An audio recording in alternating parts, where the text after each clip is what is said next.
Hello, epic viewers from around the multiverse. Prepare to indulge in experiencing sheer bliss, because today another riveting, captivating, stellar unboxing video is about to be brought to fruition. What item will I be unboxing? What item will I be opening? Without further delay, without further procrastination, allow me to elicit the box. What item is encompassed inside this bulky, hefty, tangible, nifty box? Let's find out. I'm going to demystify the answer to that inquiry right here, right now, so bear with me. It'll only take me billions of picoseconds to extract the item from the box and subsequently flaunt it in front of the camera for you to feast your glorious eyes on. Here we go, the unboxing process is about to commence. It is officially underway. What item have I drawn forth? What item have I prompted? What item have I elicited? This is an action figure that's derived from the Power Rangers Dino Charge action figure line. Is he stellar? Is he robust? I did not know that is an enigma. He's apparently known by the moniker of Vivizord. I pronounced it correctly earlier, I believe, but I made a blunder just now. Vivizord. I guess that's his name, Vivizord. It sounds awkward, it sounds abnormal, it sounds unprecedented. Does his name appease me? Is it appealing? I wouldn't deem it appealing. I guess it's Vivizord. I'm just going to move on. Let's move on and unbox the figurine. Now, obviously on the back of the cardboard packaging, or on the cardboard back, you can see that there are a myriad of other stellar figurines that comprise the Power Rangers Dino Charge action figure line. Here is a figurine in the flesh. You can vicariously view him through my perspective or through the perspective of my camera lens. Here is a action figure line of Power Rangers Dino Charge figurines. You can apparently collect them all. You could procure them all if you're willing to concede at premium prices. I love this figurine. Why do I say that? Well, I love his deco, I love his hues, I love his textures, I love his shadings. I pretty much love everything about him. Now, he does have some shortcomings, which I will render transparent in a moment. I will elucidate his flaws. First off, he's supposed to be a villain. He's supposed to be a notorious, infamous, sadistic horse of diabolical villain whose actions are reprehensible. He does embody a villain. The only issue is that he's relatively scrawny. He's relatively small. He's short in stature. In stark contrast to a 6-inch action figure. This action figure does, however, coincide eminently well with a 5-inch action figure line. This figurine stands roughly 4.75 inches tall, so he may not even be 5 inches tall. You can measure him for yourself. I detest the fact that his teeth cannot be clenched together.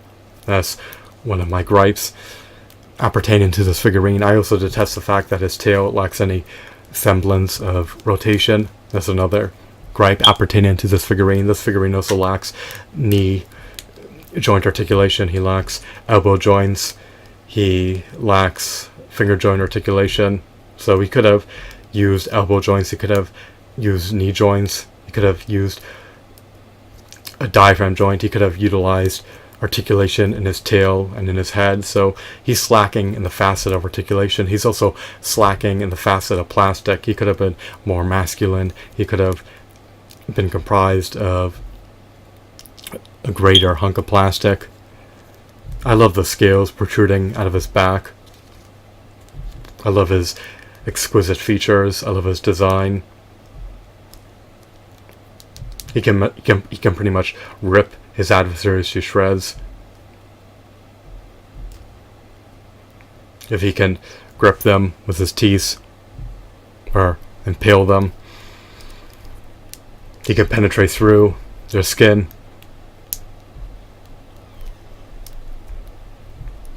He can maul them to death. He can beat them to bloody pulp. He can devour them. So he's pretty much a stellar figurine. I love his deco, I love his design, I love his sculpt.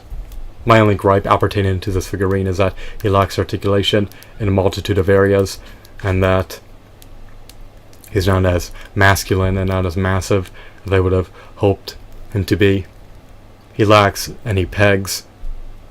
He lacks any, peg holes embedded in the bottom of his feet, so he cannot be mounted to a stand easily unless you carve out peg holes in his feet. I'm not going to render any apertures in his feet, so I'll desist from modifying his design. I do like his tattoos and his symbolic designs. I don't know what they're supposed to depict or represent, but they do look epic. Should he be condemned? Who knows? I would presume that he's evil. He may be a vile, diabolical creature, but he's a stellar action figure. I just would have preferred if he had more articulation and if he had more masculinity to him by standing at least 7 inches tall instead of a disappointing height of 5 inches.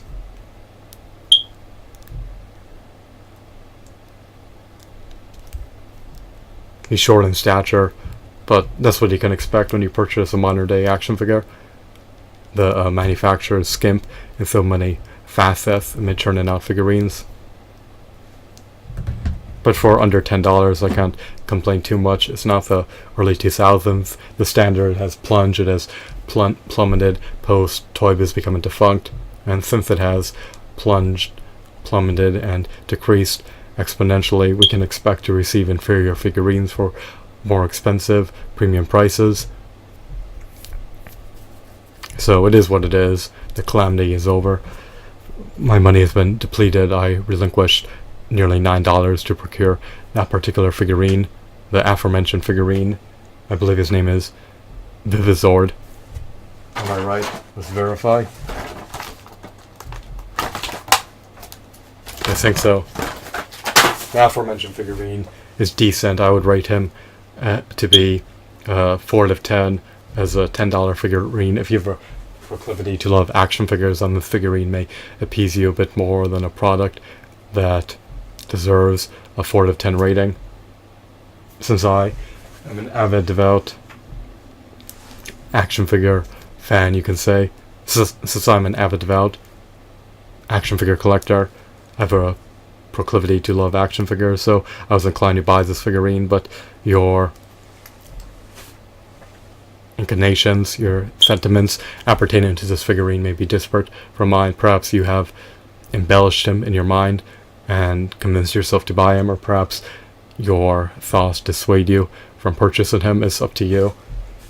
You may be disinterested in this figurine, but he does appeal to my niche interest, even though I haven't seen the Power Rangers series in nearly 2 decades. The figurine is amusing, to say the least, because I love action figures, so I'll add in my action figure collection. My action figure collection has now been amplified.